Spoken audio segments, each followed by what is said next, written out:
Assalamualaikum warahmatullahi wabarakatuh. Di sini kami kelompok 10 akan mempresentasikan bab 4 tentang hakikat ekonomi dan bisnis. Di sini saya Ardisa Septawijaya 1908 10 30 10 56 akan menjelaskan tentang hakikat ekonomi dan sistem ekonomi. Untuk yang pertama, hakikat ekonomi. Ilmu ekonomi adalah ilmu yang berhubungan dengan produksi, distribusi, dan konsumsi. Ilmu ekonomi berkembang berdasarkan asumsi dasar bahwa adanya kebutuhan manusia tidak terbatas dihadapkan pada sumber daya yang terbatas, sehingga timbul persoalan di mana kita berpikir bagaimana cara mengeksploitasi sumber daya yang terbatas secara efektif dan efisien guna memenuhi kebutuhan manusia yang terbatas. Untuk yang kedua, sistem ekonomi. Sistem ekonomi ada 3, yaitu sistem ekonomi komunis, sistem ekonomi kapitalis, dan sistem ekonomi Pancasila.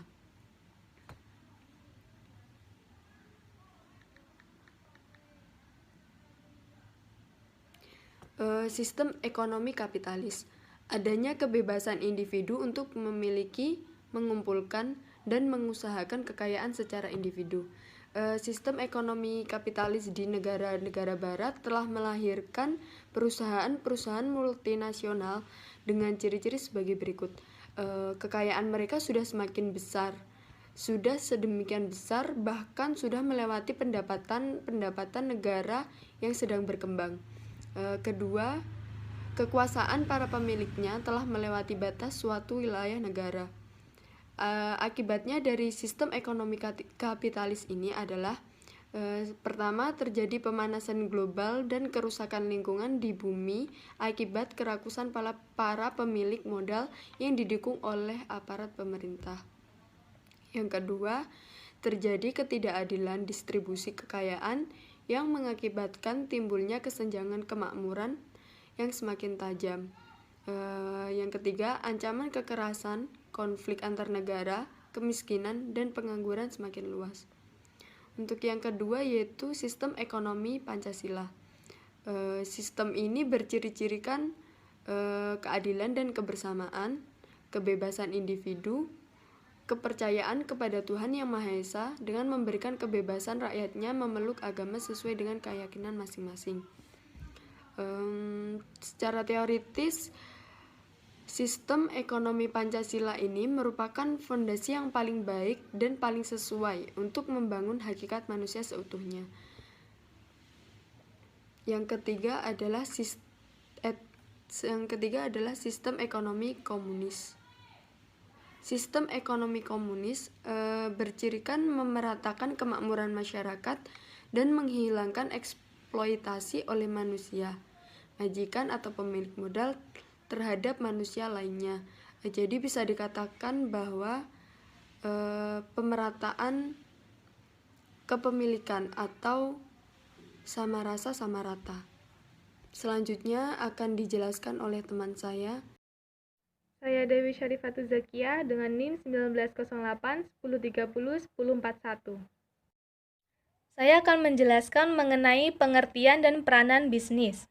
Jadi, bisnis merupakan suatu aktivitas yang bertujuan untuk menghasilkan suatu keuntungan atau laba. Aktivitas bisnis bukan saja kegiatan dalam rangka menghasilkan barang dan jasa, tetapi juga termasuk kegiatan mendistribusikan barang dan jasa tersebut ke pihak-pihak yang memerlukan.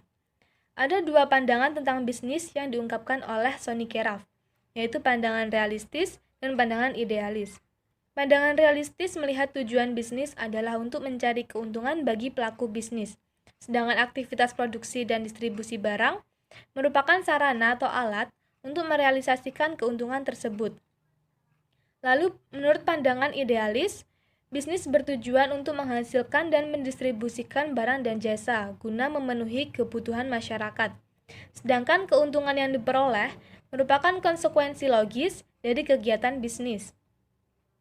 Pandangan realistis atas bisnis muncul dari individu yang paham moralitasnya didominasi oleh teori egoisme dan teori hak. Sedangkan paham idealisme dalam bisnis muncul dari individu yang paham moralitasnya didominasi oleh teori deontologi, teori keutamaan, dan teori teonom. Selanjutnya saya akan menjelaskan mengenai 5 dimensi bisnis. Yang pertama yaitu dimensi ekonomi. Dari sudut pandang ini, bisnis adalah kegiatan produktif dengan tujuan memperoleh keuntungan. Faktor-faktor produksi dari sudut ekonomi terdiri atas tanah, tenaga kerja, modal, dan wirausahawan. Ilmu manajemen dan akuntansi mengajarkan berbagai teknik untuk meningkatkan penjualan dan beban-beban pada tingkat minimum. Lalu yang kedua ada dimensi etis.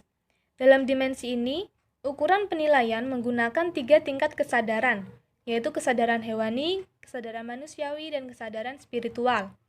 Dari sudut pandang kesadaran hewani, menilai bahwa suatu tindakan dianggap etis bila tindakan itu bermanfaat bagi seseorang, dan suatu tindakan dianggap tidak etis bila merugikan bagi diri individu yang bersangkutan.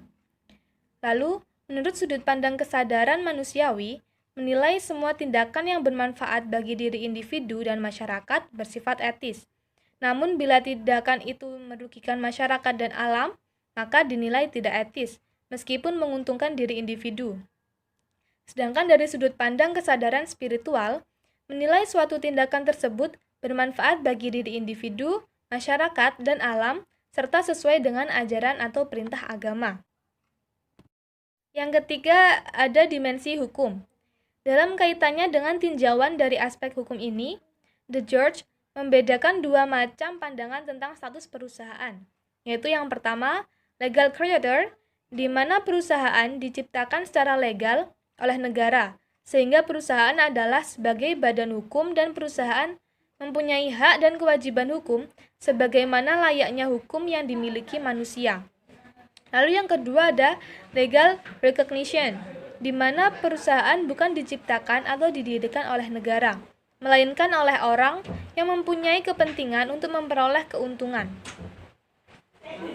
Peranan negara dalam hal ini hanya mendaftarkan, mengesahkan, dan memberi izin secara hukum atas keberadaan perusahaan tersebut. Selanjutnya yang nomor 4 adalah dimensi sosial.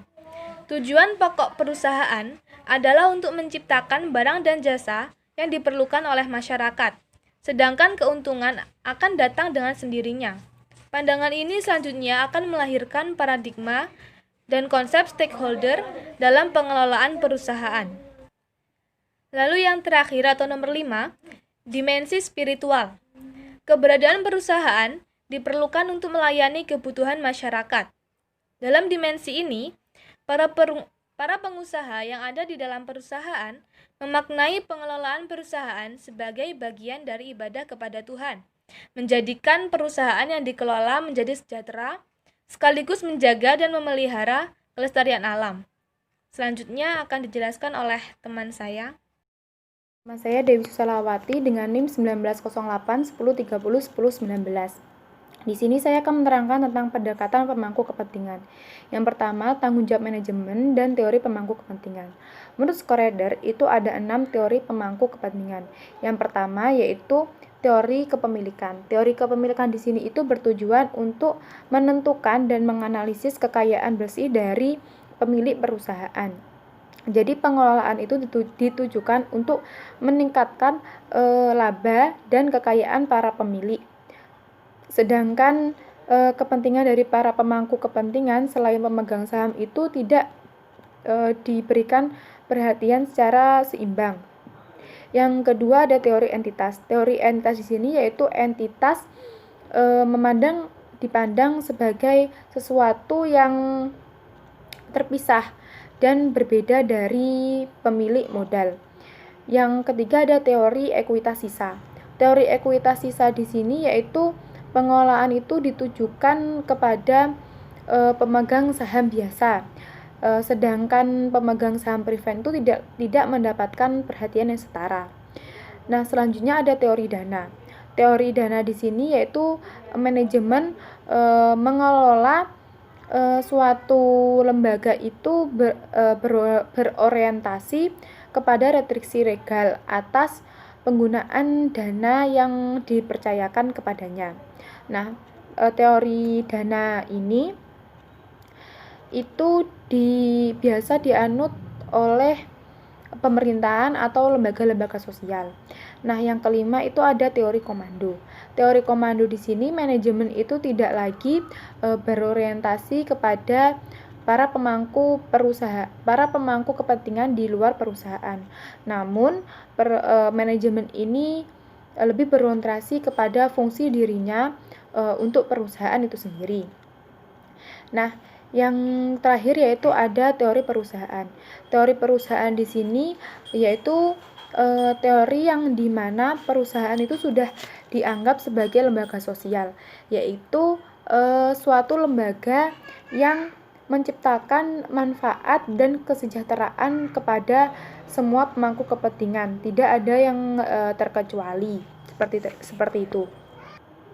Jadi, teori pemangku kepentingan ini merupakan cara-cara yang dapat digunakan oleh perusahaan untuk mengelola hubungan perusahaan dengan stakeholders-nya. Stakeholders-nya itu seperti pemegang saham, kreditor, konsumen, supplier, pemerintah, masyarakat, dan yang lainnya. Nah, manajemen dalam mencari berbagai informasi yang aktual itu digunakan untuk menarik dan mencari dukungan dari para stakeholders-nya. Yang kedua, hubungan tingkat kesadaran, teori etika, dan paradigma pengelolaan perusahaan. Jadi, pada pembelajaran tingkat kesadaran itu ada 3 tingkat kesadaran, yaitu kesadaran hewani, kesadaran manusiawi, dan kesadaran transendental. Dan ada banyak teori etika. Nah, yang pertama dari kesadaran hewani. Tingkat kesadaran hewani tersebut menurut teori egoisme dan teori hak, di situ ada paradigma pengelolaannya, yaitu paradigma kepemilikan dan juga paradigma pemegang saham. Nah, sasaran dari perusahaan tersebut yaitu memperoleh kekayaan dan keuntungan yang optimal bagi para pemegang saham. Yang kedua ada kesadaran manusiawi. Kesadaran manusiawi ini berlandasan dari teori etika, yaitu teori utilitarianisme, teori keadilan, teori kewajiban, dan teori keutamaan. Nah, paradigma pengelolaannya yaitu ada paradigma ekuitas dan paradigma perusahaan. Jika dilihat dari paradigma ekuitas, sasaran perusahaannya yaitu untuk meningkatkan kekayaan dan keuntungan para investor, yaitu pemegang saham dan kreditur. Jika dilihat dari paradigma perusahaan, sasaran perusahaannya yaitu untuk mensejahterakan seluruh masyarakat. Semua pemangku kepentingan atau stakeholders. Tingkatan yang ketiga yaitu kesadaran transendental. Ini berlandaskan teori teori etika teonom. Nah, paradigma pengelolaannya yaitu paradigma perusahaan tercerahkan. Nah, sasaran perusahaannya yaitu pengelolaan ini bertujuan sebagai bagian dari ibadah kepada Tuhan melalui pengabdian tulus yang bertujuan untuk memakmurkan, mencapai kemakmuran bersama dan menjaga kelestarian alam. Yang ketiga ada analisis pemangku kepentingan. Jadi, hal yang perlu dipertimbangkan dalam proses pengambilan keputusan berdasarkan pendekatan pemangku kepentingan yaitu yang pertama, melakukan identifikasi dari semua pemangku kepentingan. Yang kedua yaitu mencari tahu kepentingan dan kekuasaan setiap golongan pemangku kepentingan. Yang ketiga yaitu mencari tahu apakah ada koalisi kepentingan dan kekuasaan antar golongan pemangku kepentingan. Nah, dari langkah-langkah tersebut, keputusan diambil berdasarkan pertimbangan. Yang pertama yaitu mempertimbangkan pemangku kepentingan. Yang kedua yaitu adakah pihak yang dirugikan. Dan yang ketiga yaitu keputusan yang diambil tidak membentur kepentingan dan kekuasaan kelompok pemangku kepentingan yang dominan. kepentingan di sini itu merupakan sesuatu yang menyebabkan kelompok pemangku kepentingan ini tertarik atau peduli pada perusahaan. Sedangkan kekuasaan di sini itu diartikan sebagai seberapa kuat pengaruh atau kekuasaan pengaruh atau kekuatan kelompok ini dalam menentukan arah dan keberadaan perusahaan itu sendiri. Yang selanjutnya yaitu ada kepentingan dan kekuasaan pemangku kepentingan kelompok primer. Jadi di sini itu dikelompokkan adanya pemangku kepentingan dan kepentingan kelompok primer. Yang pertama dalam kelompok primer itu ada pelanggan. Nah, pelanggan di sini itu berkepentingan sebagai untuk memperoleh produk yang aman dan berkualitas sesuai dengan apa yang disajikan, serta memperoleh layanan dari perusahaan yang memuaskan. Kekuasaan dari pelanggan sendiri yaitu dapat membatalkan pesanan dan membeli produk dari pesaing. Nah, yang kedua yaitu pemasok. Pemasok di sini berkepentingan sebagai menerima bayaran tepat waktu atas barang yang telah diberikan untuk perusahaan dan memperoleh order secara teratur. Dan kekuasaan dari pemasok sendiri yaitu membatalkan atau memboikot order dan menjual bahan ke pesaing. Nah, yang ketiga ada pemodal. Pemodal di sini ada dua, pemegang saham dan juga kreditur. Kepentingan dari pemegang saham sendiri yaitu memperoleh dividen dan capital gain dari saham yang dimiliki. Kekuasaan dari pemegang saham sendiri yaitu tidak mau untuk membeli saham perusahaan, memberhentikan para eksekutif perusahaan. Yang kreditur itu kepentingannya yaitu memperoleh penerimaan bunga dan pengembalian pokok penjualan sesuai jadwal yang telah disepakati. Nah, kekuasaan dari kreditur sendiri yaitu dapat tidak memberikan kredit kepada perusahaan, membatalkan atau menarik kembali pinjaman yang telah diberikan kepada perusahaan. Nah, yang keempat ada karyawan. Karyawan di sini berkepentingan untuk memperoleh gaji atau upah yang wajar dan adanya kepastian kelangsungan pekerjaan. Nah, kekuasaan dari karyawan sendiri di sini yaitu melakukan aksi unjuk rasa atau mogok kerja dan memaksakan kehendak melalui organisasi buruh yang ada. Nah, yang selanjutnya yaitu ada kepentingan dan kekuasaan pemangku kepentingan kelompok sekunder. Nah, kelompok sekunder di sini yaitu yang pertama ada pemerintah. Pemerintah sendiri pada perusahaan itu berkepentingan sebagai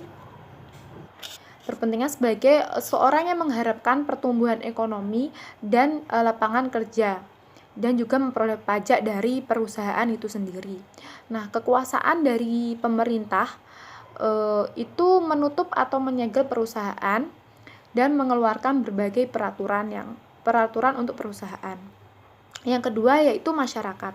Masyarakat di sini itu berkepentingan untuk mengharapkan peran serta perusahaan dalam program mensejahterakan masyarakat dan juga menjaga kesehatan lingkungan. Khususnya dalam pengelolaan sumber daya. Yang kekuasaan masyarakatnya yaitu menekan pemerintah melalui unjuk rasa massal dan melakukan aksi kekerasan. Nah, yang ketiga yaitu media massa. Media massa di sini berkepentingan ke perusahaan yaitu menginformasikan semua kegiatan perusahaan berkaitan dengan isu, etika, nilai-nilai, kesehatan, keamanan, dan kesejahteraan. Nah, kekuasaan dari media massa sendiri yaitu mempublikasikan berita negatif yang merusak citra perusahaan. Yang terakhir yaitu aktivis lingkungan. Aktivis lingkungan di sini yaitu berkepentingan sebagai kepedulian terhadap pengaruh positif dan negatif dari tindakan perusahaan terhadap lingkungan hidup, HAM, dan sebagainya. Nah, kekuasaan dari aktivis lingkungan di sini yaitu mengampanyekan aksi boikot dengan mempengaruhi pemerintah, media massa, dan masyarakat. Dan juga melobi pemerintah untuk membatasi atau melarang impor produk perusahaan tersebut bila merusak lingkungan hidup atau melanggar HAM.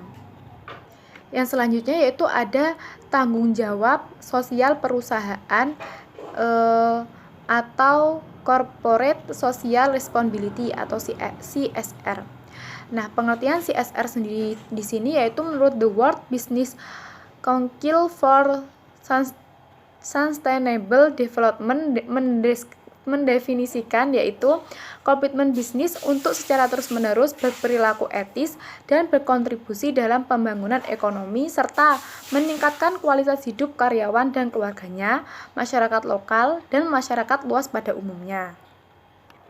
Nah, CSR sendiri juga didefinisikan oleh Magnan dan Farrell, yaitu CSR sebagai suatu bisnis dikatakan telah melaksanakan tanggung jawab sosialnya jika keputusan-keputusan yang diambil telah mempertimbangkan keseimbangan antar berbagai pemangku kepentingan yang berbeda-beda. Jadi, dapat ditarik kesimpulan bahwa CSR di sini itu merupakan perusahaan tersebut dalam mengambil keputusan itu mempertimbangkan berbagai pemangku kepentingan yang ada dalam perusahaan, tidak hanya mementingkan sebagian dari pemangku kepentingan tersebut. Nah, dalam konsep CSR ini ada konsep 3P yang dikemukakan oleh Elkington. Nah, menurutnya yaitu CSR itu sebenarnya ingin memadukan 3 fungsi perusahaan secara seimbang, yaitu fungsi ekonomis, fungsi sosial, dan fungsi alamiah. Nah, fungsi ekonomi sendiri yaitu di sini merupakan fungsi tradisional perusahaan, yaitu untuk memperoleh keuntungan atau profitabilitas bagi perusahaan. Nah, yang kedua yaitu ada fungsi sosial. Fungsi sosial di sini yaitu melalui pemberdayaan manusianya, yaitu para pemangku perusahaan, baik pemangku kepentingan primer maupun pemangku kepentingan sekunder. Nah, yang ketiga yaitu ada fungsi alamiah. Di sini fungsi alamiah sendiri perusahaan itu berperan dalam menjaga kelestarian alamnya. Jadi, perusahaan itu dalam mengoptimalkan sumber daya alam itu juga harus disikapi atau harus menjaga juga kelestarian alamnya. Yang selanjutnya yaitu ada tingkat lingkup keterlibatan dalam CSR. Dalam CSR sendiri di sini yaitu membedakan antara tingkat lingkup perusahaan dalam CSR itu ada yang interaktif, reaktif, proaktif, dan interaktif. Nah, perusahaan yang interaktif itu sama sekali mengabaikan apa yang menjadi perhatian dari para pemangku kepentingan. Nah, jika perusahaan yang reaktif ini itu hanya bereaksi bila ada ancaman atau tekanan yang diperkirakan akan mengganggu perusahaan dari pihak pemangku kepentingan tertentu. Nah, yang selanjutnya yaitu ada proaktif. Proaktif di sini itu perusahaan yang akan selalu mengantisipasi apa saja yang menjadi kepedulian dari para pemangku kepentingan. Sedangkan perusahaan yang interaktif yaitu perusahaan yang selalu membuka diri dan mengajak para pemangku kepentingan untuk berdialog setiap saat atas dasar saling menghormati, saling mempercayai, dan juga saling menguntungkan. Berdasarkan dari tingkat atau lingkup keterlibatan ini, Lawrence, Weber, dan Post itu membedakan 2 prinsip CSR, yaitu prinsip amal dan juga prinsip pelayanan. Nah, kedua prinsip ini itu ada perbedaan yang terletak pada perbedaan kesadaran dan juga perbedaan lingkup keterlibatannya.